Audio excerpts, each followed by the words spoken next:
Our next presenter is Dr. Scott Nagasawa, someone whose medical presentations I've had the pleasure of enjoying for over 10 years. Scott received his Doctor of Pharmacy degree from the University of Southern California and is a registered pharmacist. He spent over 12 years at a large teaching hospital in Los Angeles, California, affiliated with the University of Southern California, where he served as the Director of Pharmaceutical Services.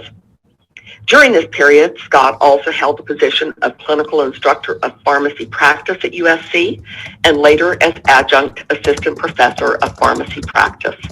Scott transitioned into the private sector with a regional pharmacy, serving as their Vice President of Pharmacy Services. He was instrumental in the planning and implementation of a strategic business plan that transformed the company from a regional to a nationwide pharmacy service. As Senior Vice President of Professional Services, Scott was responsible for nursing and pharmacy operations. Scott became a partner with a small home infusion service provider where he developed and implemented a business plan that resulted in rapid growth.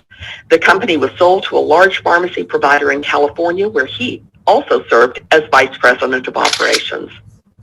Dr. Nagasawa joined the company Celgevity, founded by himself, his father, Dr. Herbert T. Nagasawa, his brother, Dr. Stuart Nagasawa, and Scott Nomi. Scott Nagasawa served as Chief Technical Officer for the startup company responsible for product registration, company certifications, regulatory practices, safety studies, technical sales support, and the development and reviewing of product documentation. Scott currently serves on the MAX International Science Research Team as Executive Director of Product Research. It is great pleasure that I introduce you to Dr. Scott Nagasawa. Thank you, Scott. I hope everybody is well and we're all staying healthy by practicing safe distancing. I would like to acknowledge Bobby Horn for all of our hard work behind the scenes in organizing this event.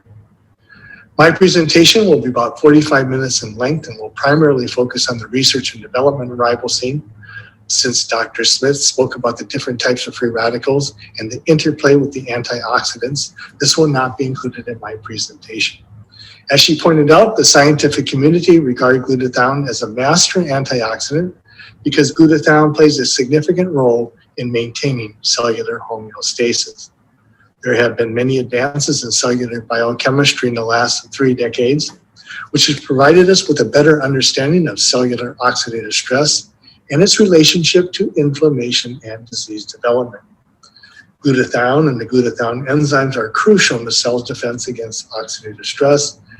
As a result, glutathione has gained attention from researchers all over the world, surpassing the research of other antioxidants with over 150,000 published studies. This is the outline I plan to follow. Today, I will review the different types of antioxidants that make up our antioxidant defense system that protect our cells against free radical damage. I'll give a brief introduction to glutathione's biochemistry. We'll discuss how glutathione functions as an antioxidant, a detoxifier, an immune system enhancer. What are the many causes of glutathione depletion? The research and development of ribosine by Dr. Herbert Nagasawa, which was specifically designed to support the natural production of glutathione.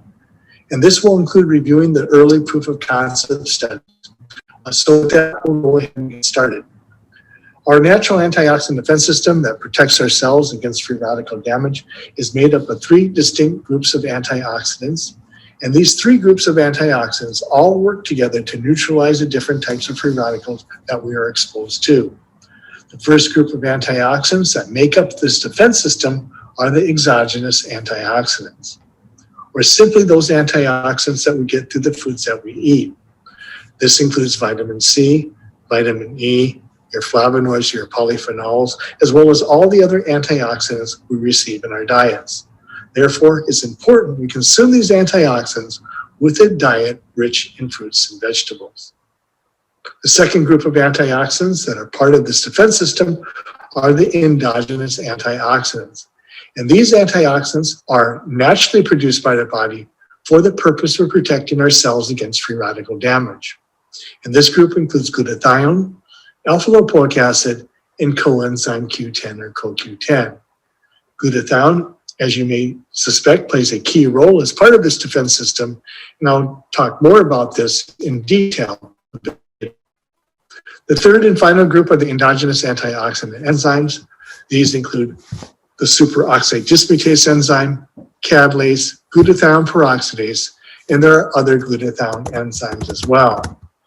Both glutathione and superoxide dismutase are found in the mitochondria of our cells to neutralize a superoxide free radical, which is the most common free radical that we're exposed to.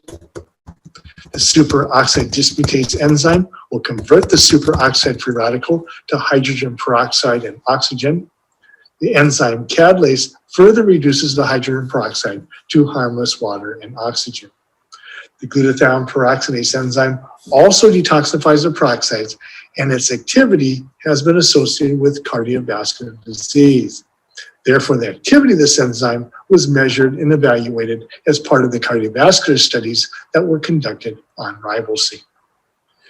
Collectively, these are the antioxidants that make up our antioxidant defense system that protects our cells against free radical damage by supporting the different groups or components of the antioxidant defense system becomes a strategy to promote healthy aging and incorporated as part of our product formulation rationale.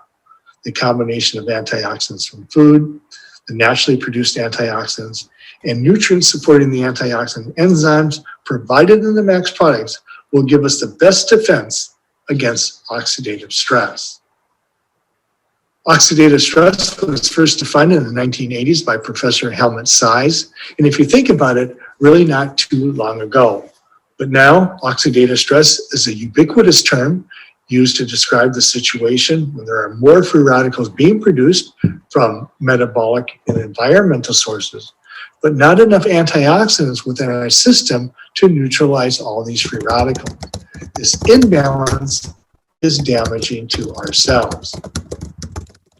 Oxidative stress with low glutathione levels has been associated with over 75 diseases and disorders, which includes certain cardiovascular disorders like atherosclerosis and endothelial dysfunction, neurodegenerative diseases, which include Parkinson's and Alzheimer's.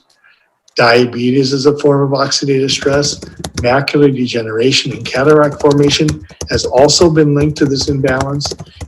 Many inflammatory diseases and disorders, male fertility, and the list just goes on and on.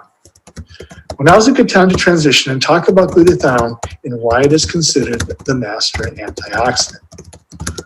Let me just say that glutathione is essential for our health. It happens to be the most abundant antioxidant in our tissues, naturally produced by the body for the purpose of being our natural cell protector. And therefore, it's no surprise that it's found in virtually all of our cells. Glutathione is considered the master antioxidant because it performs many cellular functions in the body, including supporting amino acid transport, DNA repair and synthesis, but it is best known for its three primary roles. As an antioxidant, it is capable of neutralizing many different types of free radicals. It is highly concentrated in our cells, and this is where antioxidants are most needed. Glutathione is one of the few antioxidants found in the mitochondria of our cells to protect mitochondria DNA. And this is an extremely important function, as mitochondria dysfunction has been linked to the development of many chronic diseases.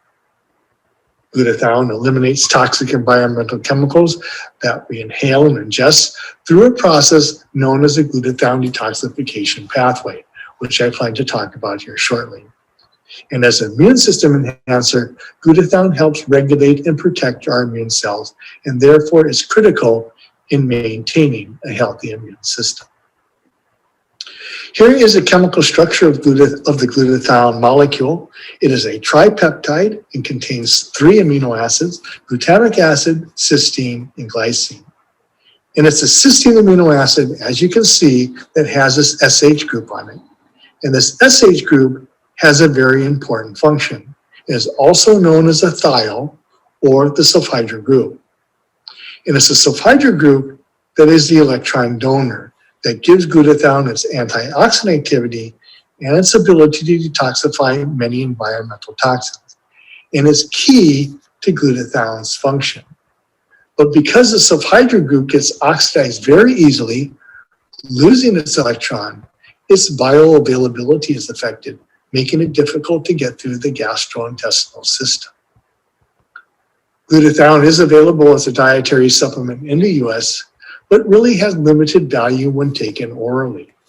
This free sulfhydryl group that makes glutathione a powerful antioxidant and detoxifier, inherent to this property though, the glutathione molecule can be easily oxidized and also degraded by stomach and intestinal enzymes.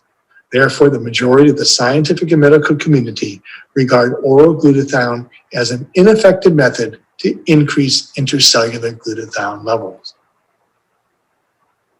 Here is a biochemical pathway for the production of glutathione. We manufacture glutathione in our cells in two simple steps. Both steps require a specific enzyme and ATP as the energy source. The first step is the combining of the two amino acids, glutamic acid and cysteine, to form the intermediate gamma-glutamylcysteine. And the second and final step is the addition of glycine to form glutathione. This glutathione production pathway happens to be homeostatically regulated, and our cells have the ability to increase or decrease glutathione production based upon the glutathione level within the cell. This ability to improve cellular glutathione is extremely important to the health of the cell. In oxidative stress, when the cell does not have enough antioxidants to neutralize all the free radicals that are being produced, resulting in lower glutathione levels, our cells will respond by activating this first enzyme, glutamate cysteine ligase, so our cells can produce more glutathione. And this is a defense mechanism our cells have to try to avoid oxidative stress by manufacturing additional glutathione. But glutathione's ability to rally in oxidative stress will depend on the amount of the cysteine amino acid, as it is a rate-limiting amino acid for the production of glutathione. And this is a key concept. If the cysteine is in short supply, this will slow glutathione production, preventing glutathione's ability to rally in oxidative stress. Glutathione's response to oxidative stress is an example of how important glutathione is to the health of our cells, because it's glutathione that our cells will depend on to protect it from oxidative stress or cellular damage by manufacturing additional glutathione. So the cell can reestablish this critical balance between the free radicals and its antioxidant defense system, making glutathione a key component of this defense system that protects our cells against oxidative stress, which is further evidence why glutathione is considered the master antioxidant. Here is an illustration of glutathione functioning as an antioxidant. When we refer to glutathione, we are generally referring to glutathione in its reduced form or when it's capable of being an antioxidant. And it's designated as GSH, G standing for glutathione, and SH for that very important sulfhydryl group. In the presence of a hydroxyl free radical, glutathione will give up its hydrogen and electron to this hydroxyl free radical, which will then be detoxified to water. After glutathione donates its electron, it will combine with another glutathione molecule that has also lost its electron to form the oxidized form of glutathione, or GSSG. In the medical literature, it's often referred to as glutathione disulfide. It is important to note that glutathione itself never becomes a free radical after donating its electron, but rather forms this oxidized form of glutathione, or GSSG. And this is not true for the majority of antioxidants, which become weak free radicals after donating their electron. I think one of the most unique features of glutathione, and certainly a point of distinction, is it's able to recycle itself unlike other antioxidants. So after glutathione donates its electron to neutralize a free radical, forming the oxidized form of glutathione, or GSSG, it can regenerate or recycle itself with the help of a glutathione enzyme known as glutathione reductase. In other words, it can get from its oxidized form back into its reduced form so it can function as an antioxidant again and can continue to neutralize free radicals over and over again through this process. It's also responsible for recycling other key antioxidants like vitamin C and vitamin E back to their active states. The ratio of the reduced form of glutathione and the oxidized form of glutathione, or GSSG, defines the redox balance of the cell, or the reduction-oxidation balance of the cell, which indicates the health of the cell and its ability to resist toxic challenge. In oxidative stress, this ratio becomes smaller because glutathione is being utilized as an antioxidant, being converted to the oxidized form, or GSSG.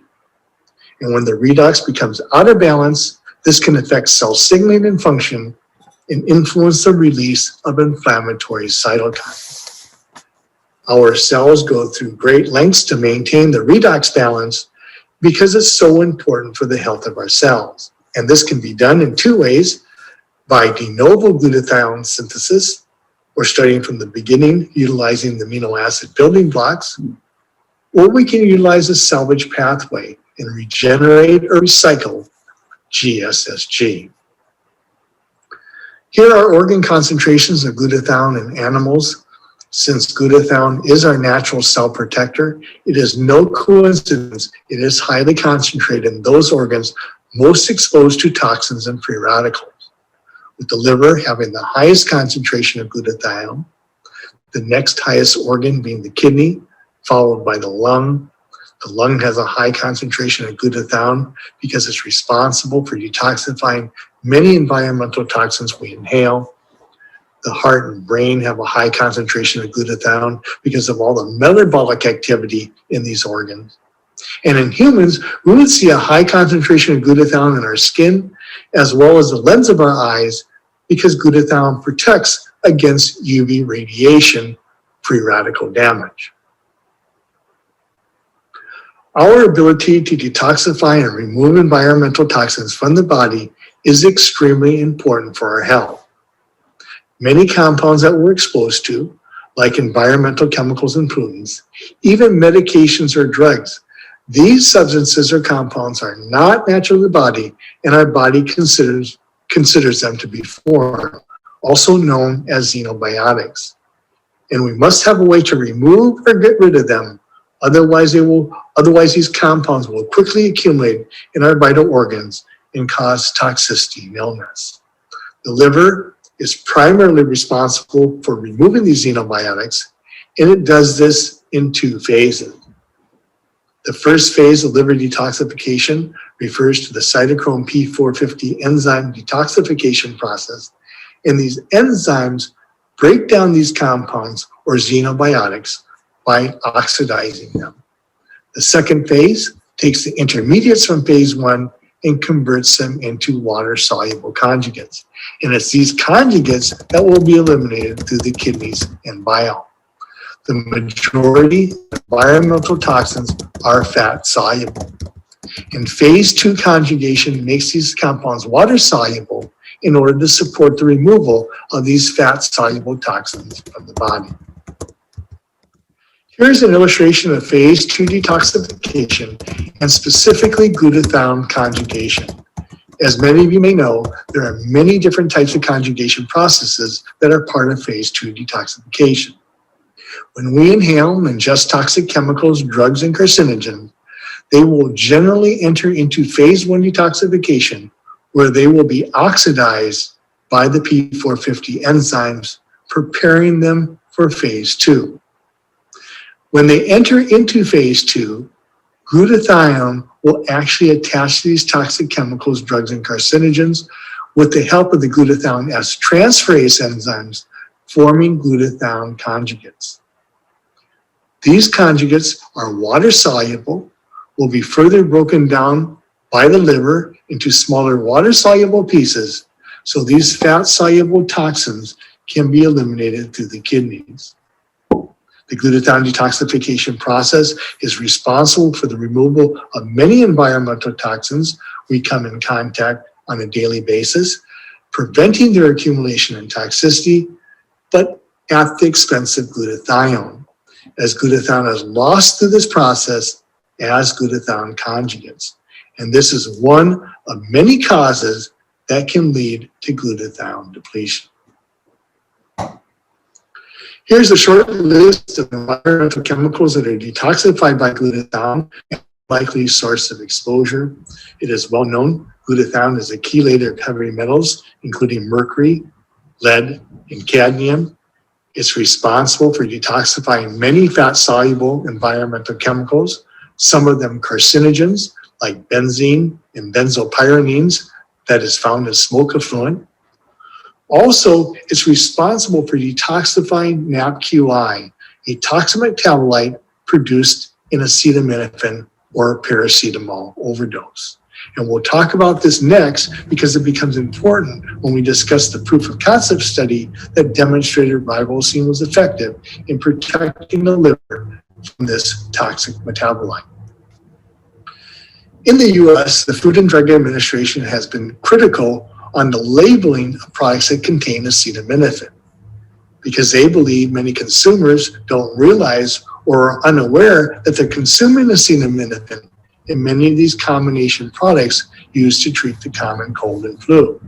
In fact, in the US, acetaminophen overdose is the leading cause of liver failure and accounts for over 50,000 emergency room visits annually. Here is the metabolic pathway for the removal of acetaminophen or paracetamol from the body after oral ingestion. At recommended doses, acetaminophen is non-toxic. It's safe for children and adults. It's a great pain reliever and can reduce fevers, as you know. And it's metabolized and eliminated by use of phase 2 detoxification only, forming water-soluble sulfate and glucuronic acid conjugates, which are eliminated through the urine. These conjugates are acidic, making them easier for the kidneys to remove.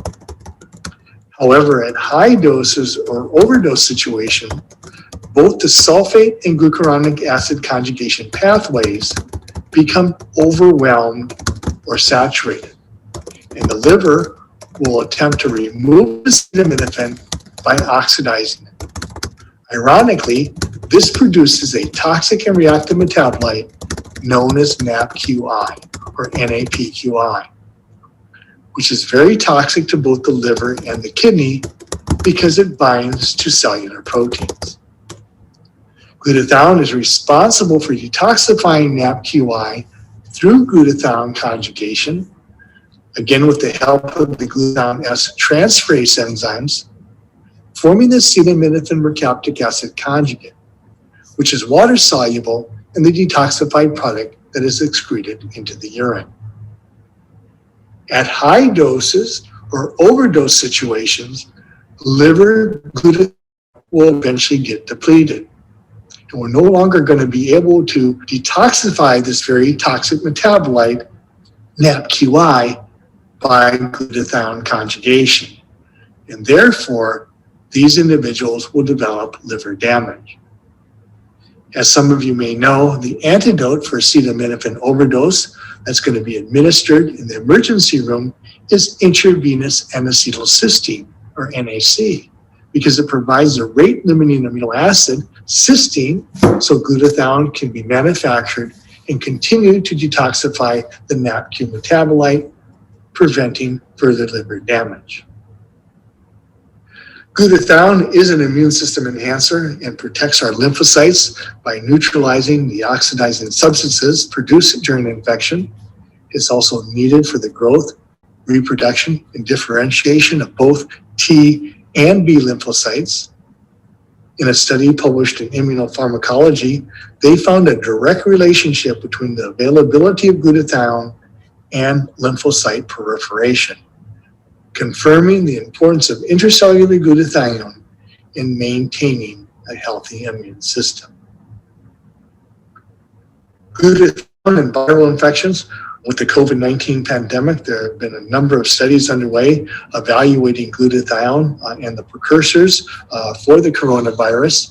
For those of you interested in the status of these trials, you can access the website clinicaltrial.gov. In this particular study, researchers at the prestigious Emory University School of Medicine measured the effects of glutathione on viral infections. Human airway epithelial cells were inoculated with the influenza virus, and these cells were cultured up to 72 hours in 3 different concentrations of glutathione.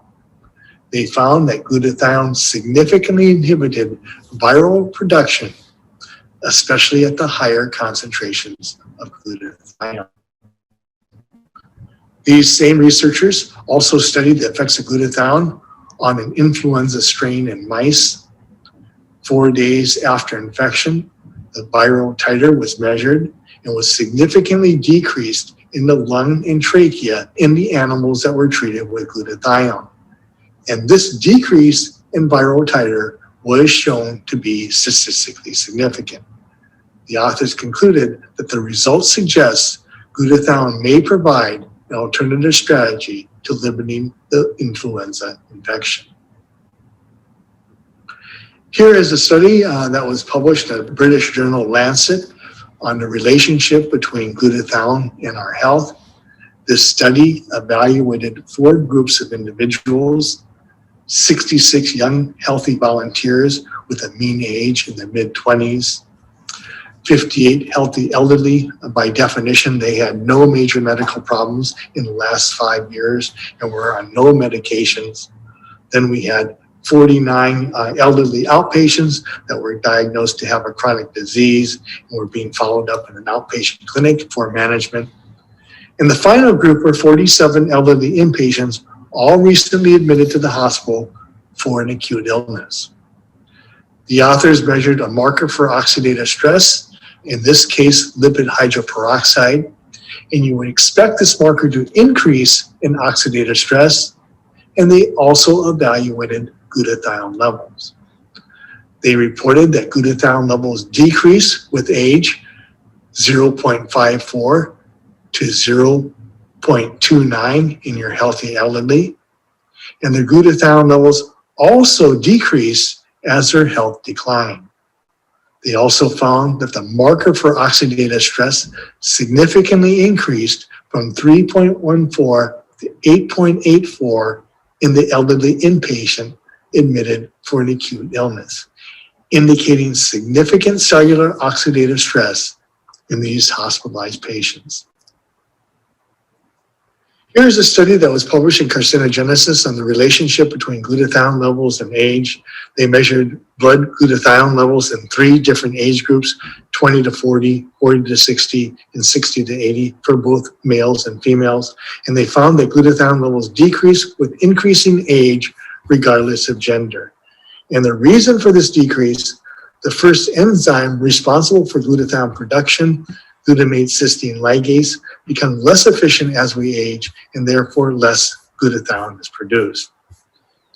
There are many causes that deplete our glutathione levels, which is a rationale for supplementation. As I mentioned, exposure to environmental toxins and pollutants, their removal and detoxification through the glutathione detoxification pathway can lead to glutathione depletion. In addition, the many causes related to free radical formation can lower our glutathione levels, including getting older. So these are all good reasons why we need to consider glutathione supplementation in order to maintain optimal glutathione levels. In June of this year, in the prestigious Journal of Infectious Disease, a publication of the American Chemical Society, the author suggests that the deficiency of endogenous glutathione is the underlying cause of serious illness and death in the elderly COVID-19 patients. Specifically, in the elderly, there are age-related and disease-related impaired redox homeostasis and associated oxidative stress, which contributes to the more severe outcomes. He mentions this decline in glutathione with age and points out that many of these individuals also have chronic diseases associated with low glutathione levels. Anybody interested in reading this paper can access the ACS journal website. The need to increase glutathione levels through supplementation led to riboseine's development. As I mentioned earlier, there are over 150,000 published studies on glutathione. Most of them focus on glutathione's role as a cell protector, with very few researchers directed on the delivery of glutathione. Dr. Herbert Nagasawa happened to be an exception. As a professor of medicinal chemistry and toxicology at the University of Minnesota, he recognized the need to maintain optimal glutathione levels, but also the limitations of the dietary supplements, glutathione and cysteine, and therefore targeted his research to overcome the bioavailability issues inherent to glutathione supplementation. Many of the 186 peer-reviewed publications by Dr. Nagasawa focus on better delivery methods to improve endogenous glutathione. He happened to also be a senior career research scientist at the VA Medical Center. His laboratories were considered to be experts in glutathione chemistry and dedicated over 25 years of research to improve and develop better dietary supplements to support the natural production of glutathione. Dr. Nagasawa's interest in glutathione began in the early 1980s. As a scientist for the VA Medical Center, he focused his research on ailments that afflicted the hospitalized veteran. And his concern was the high incidence of alcohol abuse amongst the veterans, with many of them admitted to the hospital for the treatment of alcohol liver disease. It was observed that individuals with alcohol liver disease had low liver glutathione levels. So research focused on the improvement of liver glutathione in hopes this would prevent the progression of this disease. It was also known that individuals that chronically abused alcohol had poor dietary habits, and they would often binge drink where alcohol becomes a substitute for food. And therefore, they were not consuming the necessary amino acids or proteins that the body requires to produce sufficient glutathione. Dr. Nagasawa strongly believed if you could provide these veterans with an effective dietary supplement that would support the natural production of glutathione, you could prevent individuals with alcohol liver disease progressing into a much more serious condition known as alcohol liver cirrhosis, which is irreversible and will eventually lead to death without a liver transplant. Since cysteine is a rate-limiting amino acid for the production of glutathione, to deliver it orally would require a bioavailable form. The challenge was to protect this amino acid during the absorption phase in order to minimize its breakdown so it can be utilized to support the natural production of glutathione. As a medicinal chemist, Dr. Nagasawa was convinced if he could protect the fragile sulfhydryl group on cysteine, this would significantly improve its bioavailability and would be the solution to the problem. They accomplished this by attaching a natural sugar to cysteine. Sugar happened to be ribose, a common sugar found in the body which is utilized to manufacture ATP. Ribose is a sugar aldehyde, or what we call a reducing sugar, and will spontaneously condense to the amino acid cysteine to form ribosine, fully protecting that fragile sulfhydryl group, improving cysteine's bioavailability. And once in total body water, will non-enzymatically rehydrate into its two natural components, ribose and cysteine, where ribose can support ATP production and cysteine can be incorporated into the glutathione production pathway. The technology is simple, but it actually took thousands of dedicated research hours by many different disciplines, including biochemists, organic chemists, pharmacologists, and medicinal chemists that ultimately led to ribosine's development, and ribosine's effectiveness in improving glutathione levels has been published in many peer-reviewed journals. How was ribosine tested? It showed that it was effective in raising glutathione levels. So let's discuss the studies that were conducted and published on ribosine that demonstrated it was effective in increasing glutathione by starting with the research hypothesis. What was known was individuals that chronically abused alcohol had low liver glutathione levels. And this decrease in glutathione increases oxidative stress in the liver, which will then cause liver damage. This is another very important concept. In chronic alcohol abuse, liver glutathione is decreased. Therefore, the liver no longer has enough antioxidants to neutralize the damaging free radicals that are being produced. This will result in the liver being in a state of chronic oxidative stress, and over the years, these individuals will develop alcohol liver disease. The key question was, can you prevent liver damage due to chronic alcohol abuse by replenishing liver glutathione? In other words, could a bioavailable cysteine supplement increase liver glutathione, which will result in a decrease in liver oxidative stress by reestablishing this critical balance between the free radicals and antioxidants by increasing liver glutathione? If so, this could be an effective way to prevent liver damage from occurring. So how was ribosine tested to show that it actually worked? If we assume that ribosine can effectively increase liver glutathione, we should be able to demonstrate that it can prevent liver damage based on its ability to decrease oxidative stress by reestablishing the balance between the free radicals and antioxidants.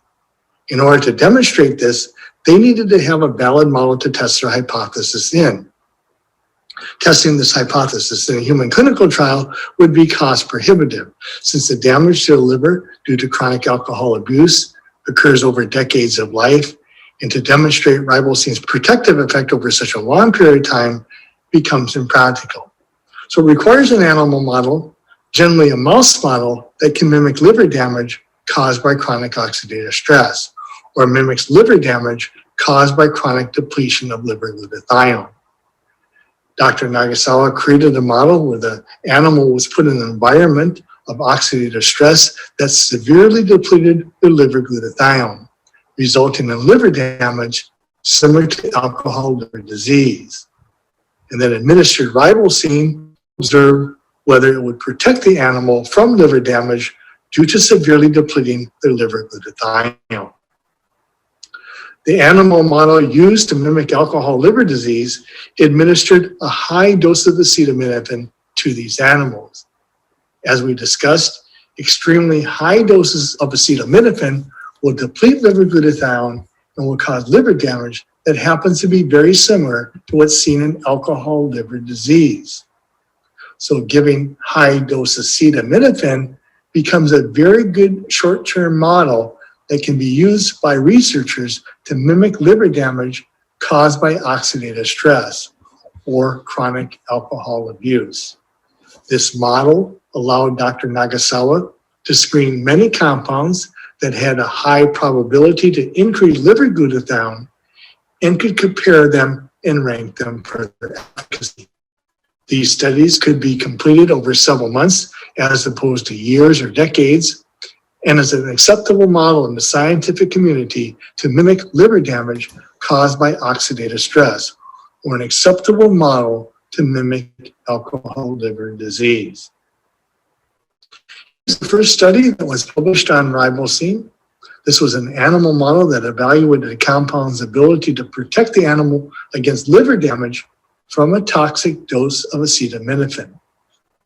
This study tested 9 compounds, all known to have varying degrees of elevating glutathione levels, and included ribosine and N-acetylcysteine, or NAC. They found that ribosine was the only compound tested where no mice died during the study, and was the only compound which showed no significant liver damage due to high dose acetaminophen. All other compounds tested, which included NAC, unfortunately had animal deaths due to significant liver damage. This study demonstrated that ribosine can protect the liver from a toxic dose of acetaminophen by effectively increasing liver glutathione. And it did so better than all the other compounds it was tested against. Here's a summary of the study findings. Animals that were administered only a very high dose of acetaminophen. Out of the 12 animals in this group, only 2 survived at 48 hours, or a 17% survival rate. Post-mortem, 11 of those animals had severe or 4+ necrosis of the liver. The animals that were given NAC with a toxic dose of acetaminophen had a 94% survival rate at 48 hours, with 2 of the animals having significant liver damage, exhibiting 3 and 4+ necrosis of the liver. The animals that received ribosine shortly after a toxic dose of acetaminophen had a 100% survival rate at 48 hours, and no animals were noted to have severe liver damage. In this published study, when ribosine was compared to NAC and their ability to increase liver cell glutathione, ribosine clearly outperformed NAC. Here is some data from the study. You can see that even when 2.5 times more NAC was given, the glutathione levels were 30% lower than they were with ribosine. Another way of looking at it, ribosine was at least 300% more effective in raising liver glutathione than NAC was in this liver cell system. Ribosine was not only shown to increase liver glutathione, but was also able to restore depleted glutathione in many other organs. Incidentally, this type of study cannot be done in the humans because it requires the biopsies of the different organs. So the best way to study the effects of ribosine in the different organs is through the use of an animal model. In this animal model, the mice were put in an environment of oxidative stress, depleting glutathione in their various organs. They evaluated a number of the animal's organs, but because of the limited space of the slide, selected 4 key organs: the kidney, the lung, muscle, and heart. On your left is the measured glutathione levels in these organs. The green bar represents the animals with normal glutathione. The black is the glutathione levels in the animals in oxidative stress or depleted glutathione levels. And the gray bar are the animals in oxidative stress, but were also given ribosine. As you can see, ribosine was able to restore organ glutathione levels back to normal in these very key organs. The ribosine technology was issued a U.S. patent in 2013. The title of the patent is "A Method to Enhance the Delivery of Glutathione and ATP Levels in Cells." I think the title says it all.